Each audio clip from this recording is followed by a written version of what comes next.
Your team is losing faith. Your boss is breathing down your neck. Your project is literally under fire. But what if I told you that you can turn that all around in just days? One of the main things you're doing right now is actually probably making your situation worse.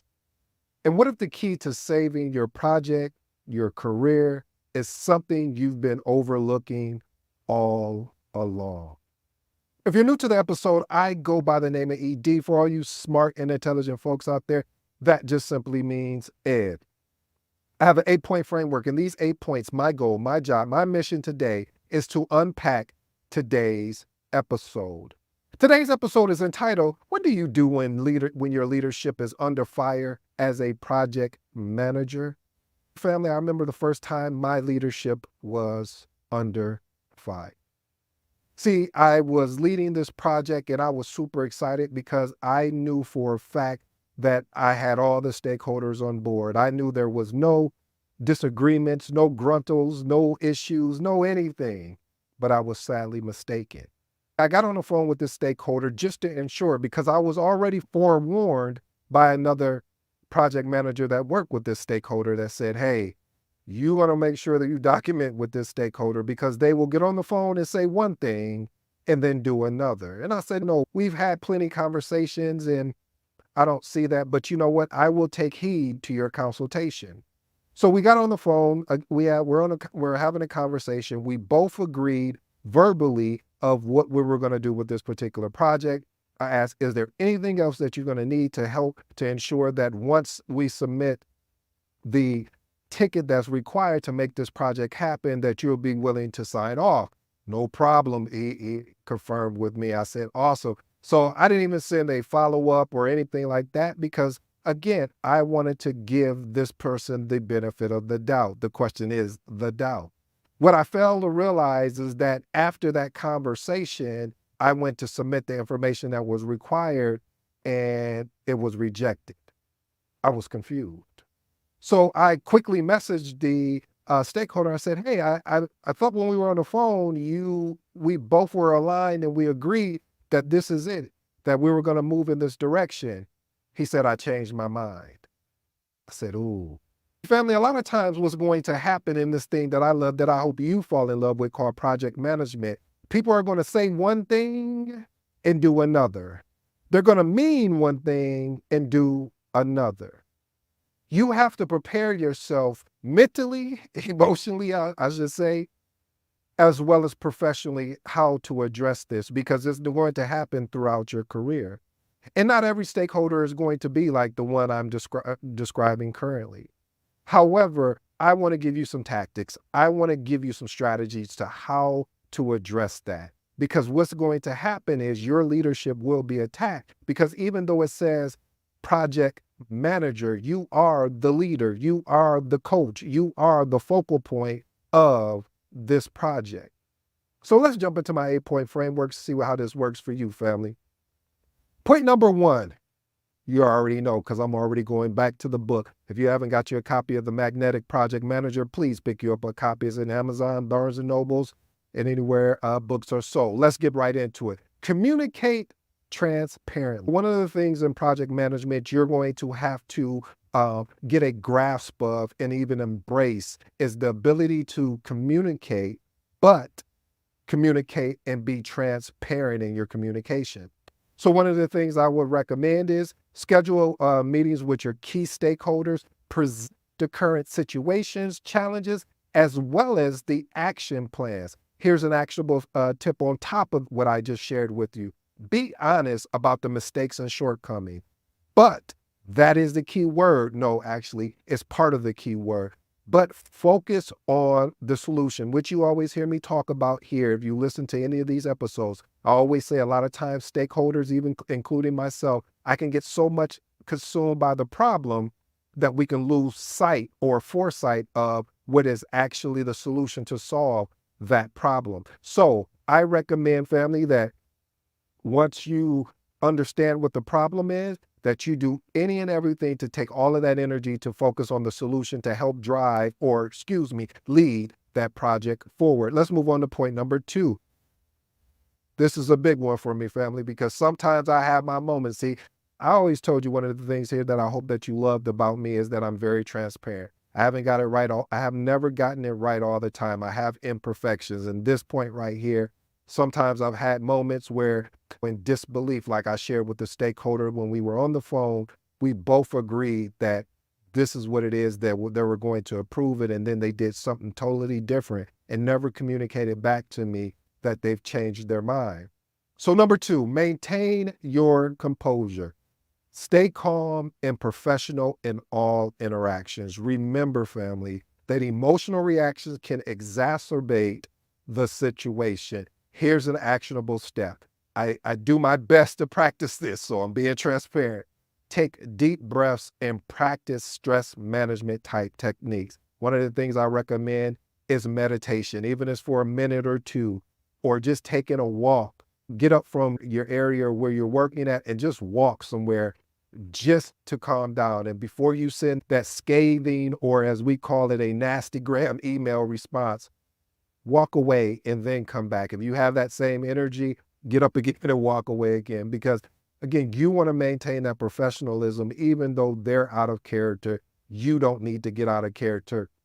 One of the things a manager shared with me a while back, and I've stuck with this, and I know it's so true because I've leveraged it many times over and over again. And they said, listen, when you have two people arguing from a distance, no one can tell which one is the fool.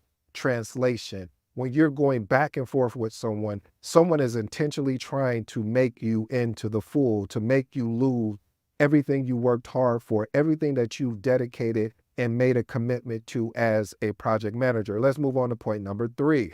So assess the situation objectively. First thing you want to do, family, is gather the facts and data about the criticism or challenges you're up against. Identify root causes of the issues, not surface level, root causes. And then what you want to do, here's an actionable tip. Separate emotions from the actual facts to gain a clearer perspective of what you need to do and move forward. Point number 4, develop an action plan. Create a detailed plan to address and identify these issues. Set clear, measurable goals and timelines. One of the things I love doing when I do this is assign a responsibility and ensure, here's the biggest thing, this is the gotcha, ensure that you get a team buy-in. Sometimes you may even have to get signatures just to ensure that if someone circles back and say, no, I didn't say that. Yes, you did. Here's your signature. This is the date we discussed it. This is the date of you just very detailed, because in certain situations, you will have stakeholders that will switch up on you. Let's move on. Point number 5, enhance communication channels. One of the things also, I don't really advise so many communication channels, but find 2 to 3 if possible, if you can manage those many communication channels. One of the things is emails, meetings, using Teams or Asana, whatever the various platforms is, and ensure all this information can flow smoothly up and down across the organization. Also, here's an actionable tip. Implement regular status updates and progress reports, and make sure these progress reports are not fluff. Make sure they're very transparent, exactly where the project is. I know a lot of people don't like to do that, or excuse me, a lot of project managers don't like to report exactly where it is, because sometimes you get feedback that is not even important, but it's worth it. Because what's going to happen if you hide this information and then it gets to a point you have to escalate the first question or the first 3 questions. One of the first 3 questions is going to be, why you didn't come to us sooner? You're not just now finding this out, are you? So ensure you report accurately, no matter how bad it looks on the team and yourself. You need to do this, family.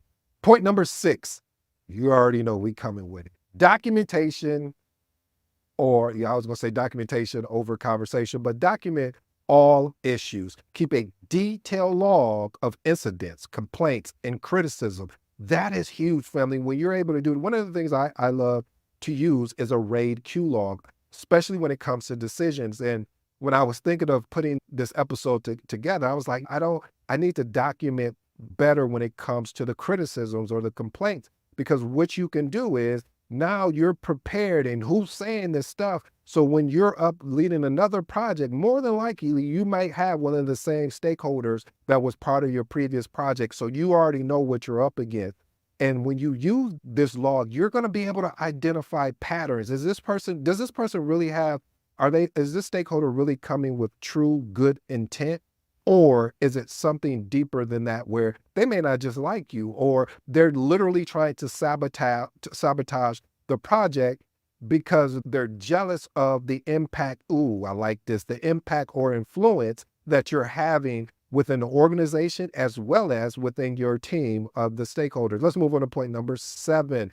Improve the decision-making process. I never understand when I'll see project managers get into a silo situation where they're creating all these artifacts in a silo situation, or they're not really involving key stakeholders in the important decision-making process. As I recommended before, using the RAID Q log. If you don't know what those acronyms stands for, risk, action item, issue, decision, and the Q is for question. So being able to involve stakeholders in important decision-making, it allows them to have more of a buy-in, to have your back as you're having theirs, and document and communicate the rationale behind these actual decisions. Here's an actionable tip. Implement a structured decision-making framework. Let's move on to point number 8. This is one of my favorite. Build stronger relationship. Foster a culture of trust and mutual respect. Here's an actionable tip for you, family. Invest in one-on-one interactions with team members as well as stakeholders, and be genuine about it, genuine about the interest and the perspective as well as their concerns. And always recommend when you get on the call with one of your stakeholders in a one-on-one situation, don't automatically just go in and talking about the actual project. Ask them how they're doing. Ask them about their family, their weekend, their weekday. Build a genuine relationship, and then transition into the actual project. I have a bonus for you. Actually, I got 2 for you today. I'm feeling that great. Address conflict proactively. One of the things I recommend is using a conflict resolution techniques, like to find a win solution. How can we both win in this situation? What are you willing to give up? What am I willing to give up so we can meet in the middle? And document this conflict resolution and follow up with that stakeholder to ensure that we're still aligned on what we agreed on. And also identify and mediate conflicts within your team or your stakeholders. When you're in your meetings, there may be stakeholders that they always go with each other, and you want to make sure when to allow that to happen and then when to shut all that down.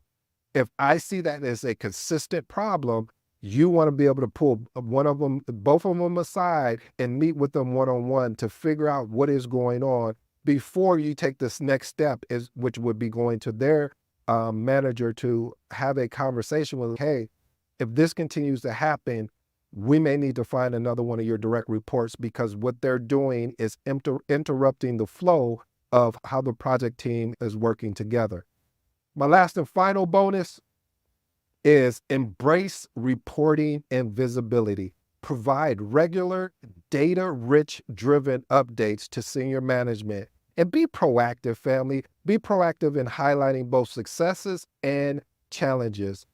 I have these 3 closing remarks, family. These 3 closing remarks are the things that I really believe out of everything we discussed today will really have an impact in what you're doing as a project manager. Point number 1, assess the situation objectively. Like I said, you want to be able to separate your emotions from the facts. Get a clear understanding what's going on. Point number 2, document all issues. Keep a very detailed log of incidents, complaints, as well as criticism. And the last and final point is maintain that professional composure. Stay calm, stay professional in all interactions. Family, I hope you enjoyed today's episode. Again, I go by the name of ED.